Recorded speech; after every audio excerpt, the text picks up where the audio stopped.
Happy Thursday, September 29th, 2022. 18 years ago on this day, my first daughter was born. 18 years old today. Absolutely incredible. Hard to believe.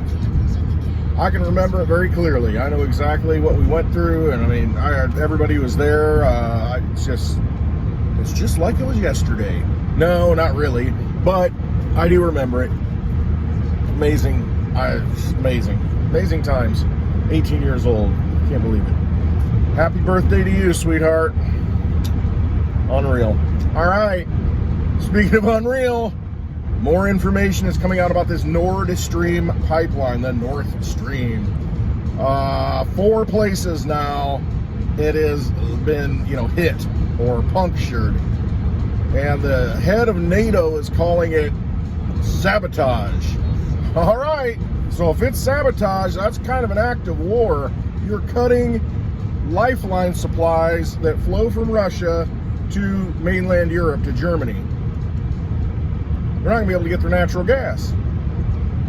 It's shut down. So what was in the pipe apparently is leaked out, or almost leaked out. Now it's a matter of how are they going to repair it? How long does it take to repair it? Can it be repaired? Where is that natural gas going to come from if it can't come through the pipeline? You're going to have to load up tankers and ship it. I mean, the logistics of it become more nightmarish. More supply chain bottlenecks. Hurricane Ian going to cause more supply chain bottlenecks. Resources that are going to be needed for Florida are going to have to be taken from elsewhere. I'm sure, the cost of lumber was kind of going down. Now it's going to go up again. You got to have something to drive it up. And hopefully everybody's all right and took the evacuation orders seriously, because on the coastline at Fort Myers does not look good. A lot of wind, a lot of water surge, just not good.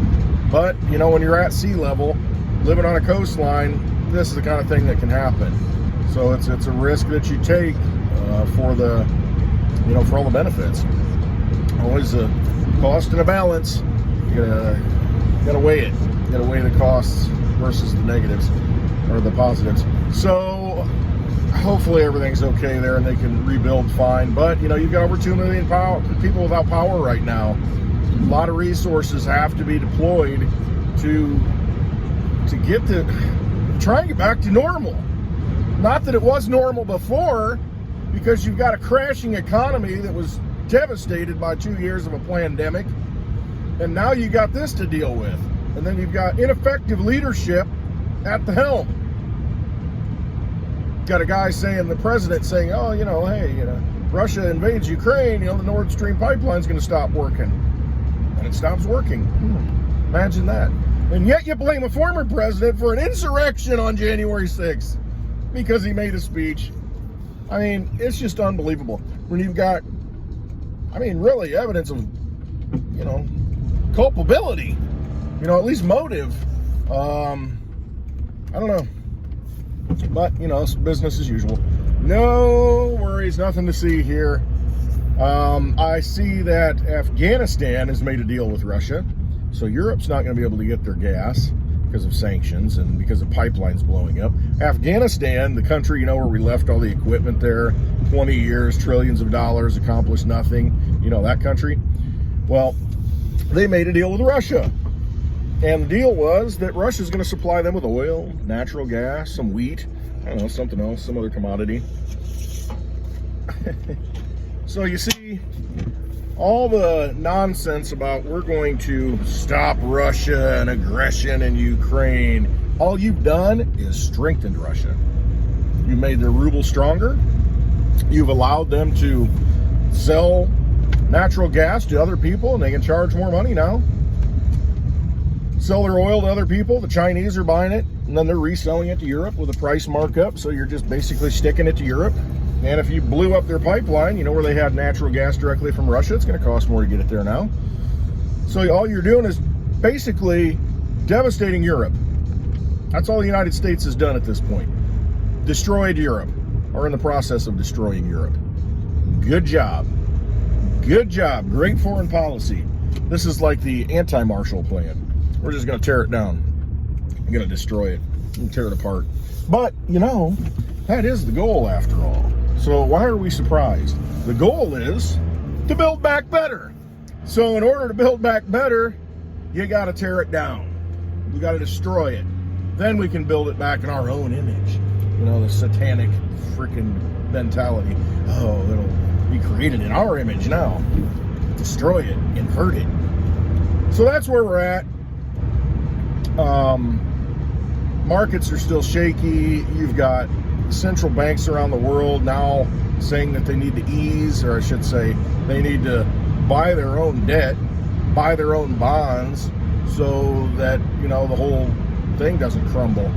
And that's where we're at. When does the Fed start doing that? I don't think they ever stop doing it. I think they've monetized the debt for a long time. So basically what happens is the government issues bonds, you know, hey, we're going to float this bond, and, you know, you can buy it from us, and that'll allow us to finance our debt. You know, you're financing the debt with bonds. And so the public, you know, and entities, retirement funds go out and buy the bonds. Well, when they stop buying them, rates start going up. Hey, we need more yield, So nobody buys it until the yield goes up. And then it gets so high that the government's like, wait a minute, we got to pay 7% back on these bonds? Can't do that. So the central bank comes in and says, well, we'll buy them all. Buyer of last resort, central bank. We'll create the money out of nothing and buy them because there's no market for them. Basically, your central bank is insolvent. Your government is insolvent. Your treasury is insolvent. Central bank just prints the money and, you know, whatever they call money. Congress says, oh yeah, that's money, Federal Reserve notes, so the Federal Reserve can print as many as they want. Then they buy the government debt so the government can continue to function. It's this wicked, evil, sick, perverted system that they've created. But that's what we're living in. Understand that. And that, again, is why I preach about Litecoin. Because you've got to have something. You know, here's the thing. I'm not going to get upset about it. Why should I get upset about it? I get upset about it because there's my neighbor. Look at him. Magic Mitch. Freezing right now. I love it. Got my shorts and flip-flops and tank top, or not tank top, but t-shirt on, tank top. Yeah, right. He's bundled up over there. So, you've got the problem with fiat money, which means just out of nothing, by decree. The problem with that, what governments print up, the Federal Reserve note, is that there's no limit to it. There are no rules defining it. You don't know how many they're going to create. You don't know if they're going to raise rates, lower rates. You don't know. They can do whatever they want. So what happens is you're just living in this system to where you don't know what the rules are. You're playing a game. It's like you're playing baseball. And you hit a home run and they say, no, that's an out. If you hit it outside the park, that's an out now. You get automatic three outs if you hit it outside the park. Wait a minute. That used to be like I got one run. No, that's not what we do anymore. No. Well, it was the last batter hit a home run and it was a home run. Well, we had to redefine things.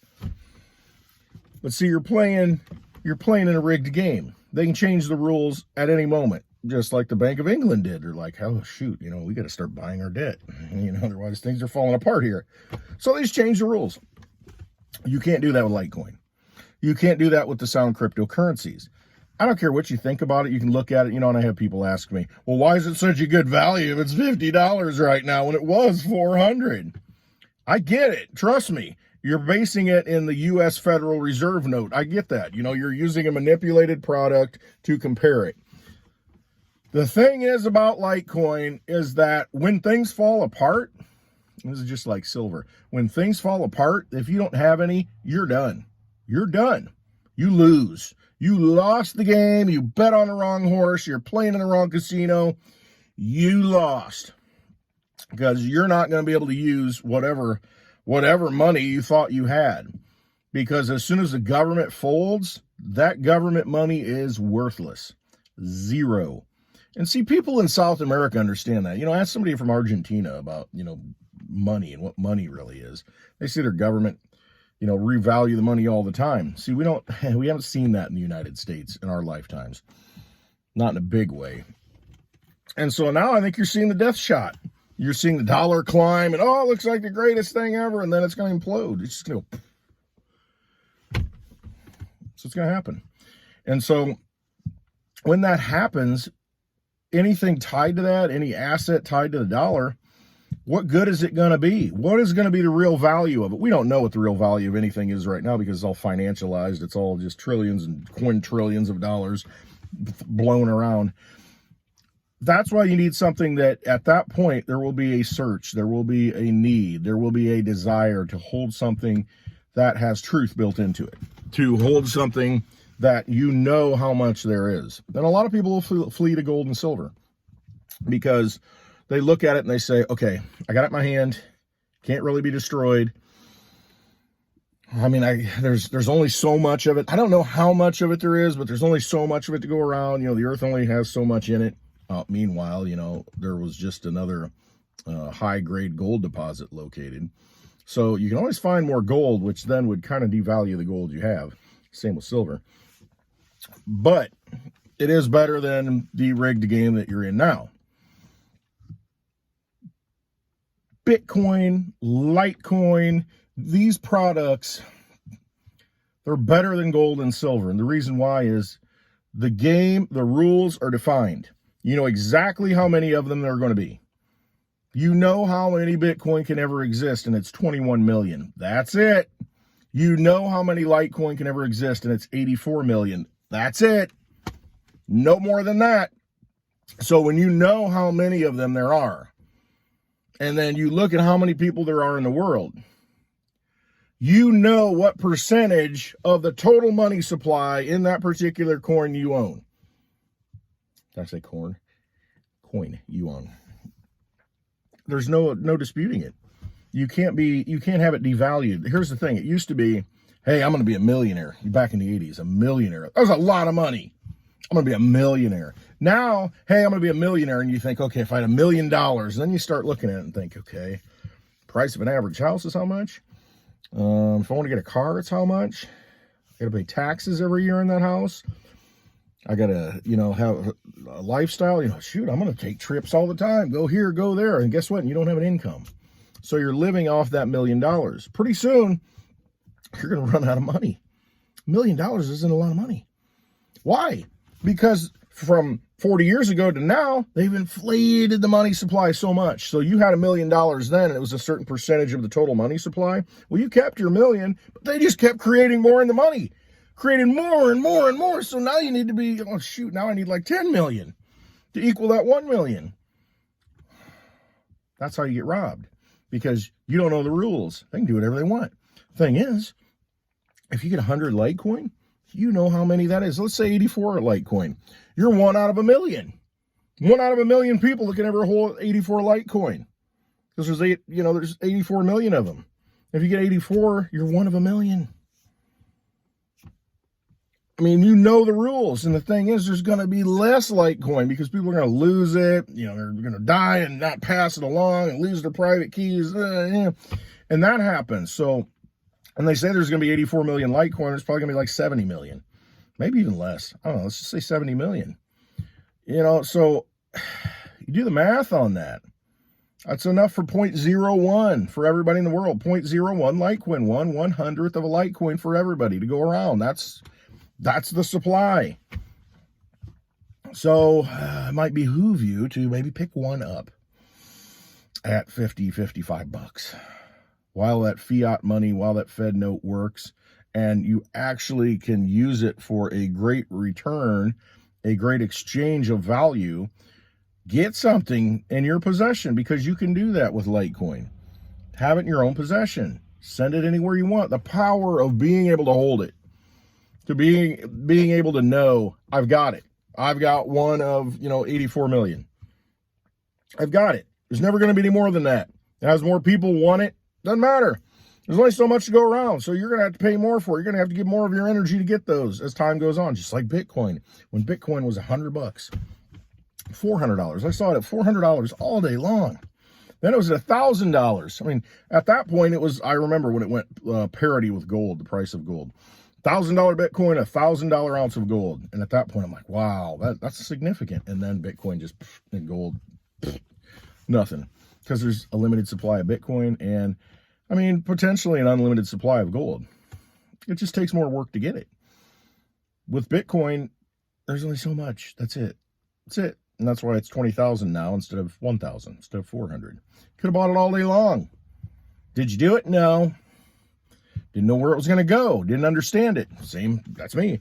Didn't understand it. Didn't internalize it. Didn't realize that we're living in a digital age. Like it or not, everybody's got their phone. Everything you do, everything you buy, it's all digital now. Go to Florida. Can you buy anything right now? If the grid's not up, there's no electricity, doesn't work. So it's got to work. So if you're living in a digital age that we're all dependent upon it working, you need digital money. You need digital money. And you don't want digital money that they're going to give you. And they're going to give you a central bank digital currency. They call it a CBDC. You don't want that. And the reason why, and you just go watch it. Watch Powell, Chairman Powell just gave a speech. You know, this Karstens, the big banker guy. I don't even know if he's the Bank of International Settlements, whatever, IMF. I don't know. Anyway, this guy, you know, in Powell, they're talking about, yeah, it'd be great. They're just licking their chops. Can't wait. Can't wait for that central bank digital currency. We'll know exactly what everybody's doing, where they're spending their money. We're going to be able to shut it off. We're going to be able to put time limits on it. We're going to have total control of these people. We're going to be able to continue to do whatever we do. And what a relief. They can know what we're doing, but they're not going to be able to stop us at that point. We can do whatever we want. Central bank digital currencies, total, complete control. Yes, our dream. That's what they want. And they want to roll that out. They're talking about it with this FedNow system, talking about it. It's going to happen on their timeline. They want to do it unless we say no, unless you opt out, unless you choose not to play in that casino. How do you do that? Why do you think I talk about Litecoin? Hold it in your own possession. No one can stop you from sending that value. No one can stop you from holding that value. Nobody can rob you of that value. It's yours. You control it. The network secures it. Been doing it for 11 years, nonstop, 100% uptime. Now you've got security with Mimblewimble. Nobody knows how much you're sending to someone else. You have no idea. Digital cash. Most important thing to understand right now is that you've got to have things in your own possession. If you don't, you don't have it. It's like, hey, I had a generator on order. You know, you're living in Florida. Well, it didn't show up. Well, it doesn't do you any good. You paid for it. It's not there. Now you need power. What are you going to do? What are you going to do? Can you go to the bank right now? Is the bank open? Can you go get money out? What do you do? Someone else is holding it. You don't own it. Just be prepared. It is a vampire casino. They want to steal all your energy. They want everything. They're not ever going to be satisfied until you're completely drained. Look at what they've done to people over the last 2 years. They're going to continue to do that in other ways. They're just amping it up. Get out of it. Get out of that system. Look into Litecoin. Telling you. Look into Litecoin. Most undervalued digital asset out there. Look into silver. Most undervalued physical asset out there, in my opinion. Both of them. Not going to be able to get them for the little amount of energy that you can get them for right now. Just historically, ridiculously low. Get them in your possession because the price could go to $40. It could go to $20 for a Litecoin. You're not going to be able to get it. You won't be able to get it. It'll be a fake price. Same with silver. Well, I can get it for $18. That's what the spot price is. No, good luck. You'll be paying like $24, $25 an ounce. Ultimately, the market will decide, it will correct, and it will show these assets, these commodities, these value items for their true value. When that happens, you're not going to be able to get it because I won't sell it to you. I won't. A lot of people like me. No, I'm not selling it. I'm not selling it. I'm not here to make big profits. I'm not here. I want it to be used.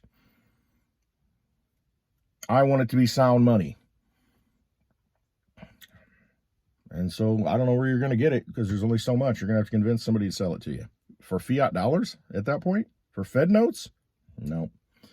No, it's not going to happen. Can you build a cabin? Come on out and build a cabin. You know, I'll pay in Litecoin. But not for Fed notes. You're not getting it. I don't care how many you have. You know, It doesn't matter. Hey, I got all this water over here. I'm in the desert. The problem is it's got arsenic in it. Who wants it? Hey, I can get you all the water you want. If it's poison water, don't want it. All right. Love you all. Hope you have a wonderful Thursday. Tomorrow's Friday. It's happy hour. Can't wait. All right. Thanks for watching. Hit that thumbs up. Subscribe if you feel like it. If you're feeling it in your soul, do it. If you're feeling it in your soul, then you should do it. You should always trust your instincts. You always trust yourself. They're not looking out for you. Nobody's looking out for you. Trust yourself. Trust your instincts. You got it all right inside of you. All right. Love you all. Have a wonderful Thursday.